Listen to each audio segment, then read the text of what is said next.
bienvenue, je m'appelle Théo Skubla, je suis le cofondateur de Each1.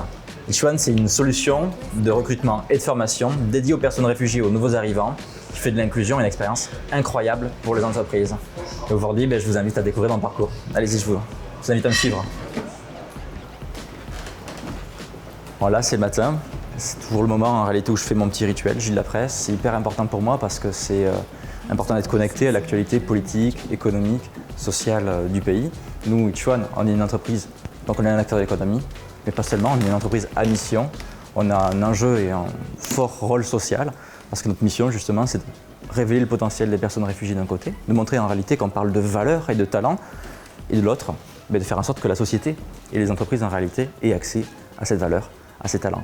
Et là, du coup, ce matin, je vais continuer mon travail de fond et en particulier préparer la présentation que je dois faire pour une entreprise que je vois juste après et dont on parlera sûrement.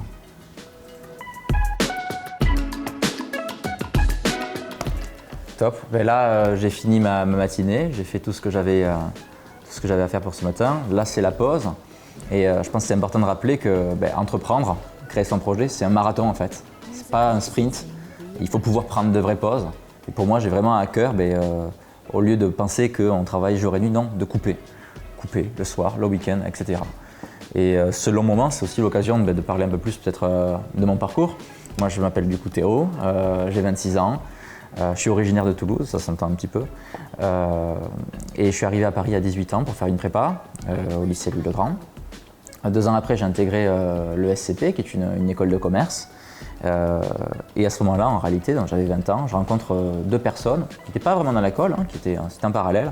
Celui qui s'appelle Omran et monsieur qui s'appelle Rateb, 2 personnes qui sont réfugiées, 2 personnes qui sont incroyables avant tout, et auprès desquelles je me rends compte en réalité du décalage qu'il y a entre d'un côté leur potentiel, de l'autre leur situation actuelle. Bref, j'étais face à une opportunité pour la société avant tout, pour les entreprises aussi, et pas face à de la misère. Et c'est ça qui nous a permis de créer Each1, mais ça je vous en parlerai un peu plus après. Là c'est l'heure d'aller manger du coup.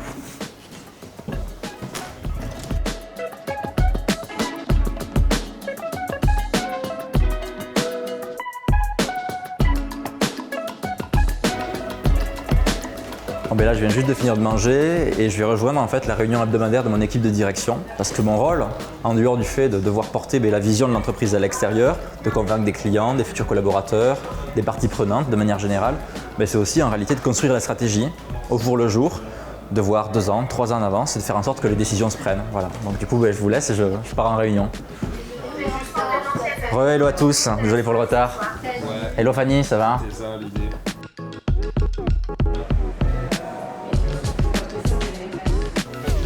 Bon, je viens de finir ma réunion, là je vais juste maintenant partir plutôt courir en réunion avec une grande entreprise et son comité de direction pour les sensibiliser sur la question et les convaincre de rejoindre et de travailler avec Each1. Juste quelques petites choses qui sont hyper importantes si vous voulez devenir vous aussi entrepreneur. Première chose, c'est la vision, voyez loin. Parfois il n'y a pas besoin d'avoir une grande idée. Ce qui est important, c'est d'avoir un gros problème à résoudre. La deuxième chose, c'est la passion. On passe beaucoup de son temps à faire ça, à parler le même sujet, c'est plusieurs années de votre vie et vaut mieux pouvoir y consacrer de l'énergie et de la bonne énergie tous les jours parce que sans énergie c'est plutôt compliqué. Troisième chose, c'est important effectivement d'avoir une vision à la fois très synthétique et à la fois aussi analytique des sujets pour pouvoir passer des choses très concrètes qu'on doit gérer au début aux questions de très long terme qu'on gère. Et enfin, c'est une question d'hommes et de personnes, plutôt je dirais d'hommes et de femmes pour le coup. On passe notre temps en équipe, c'est un sujet collectif l'entrepreneuriat, pas un sujet individuel. Il faut savoir écouter, décrypter aussi les besoins des uns des autres, répondre à leurs besoins, les attirer, reconnaître les talents, les compétences, en tirer le meilleur in fine parce que c'est une question d'équipe. Voilà. Bon, merci pour la journée, j'espère que vous avez passé un bon moment avec moi, en tout cas et que vous avez pu découvrir mon métier d'entrepreneur à impact. Pour le coup, je vais devoir vraiment vous laisser parce que ça fait aussi partie de mon métier de sauter de rendez-vous en rendez-vous et de lutter contre le temps un peu parfois. Allez, salut!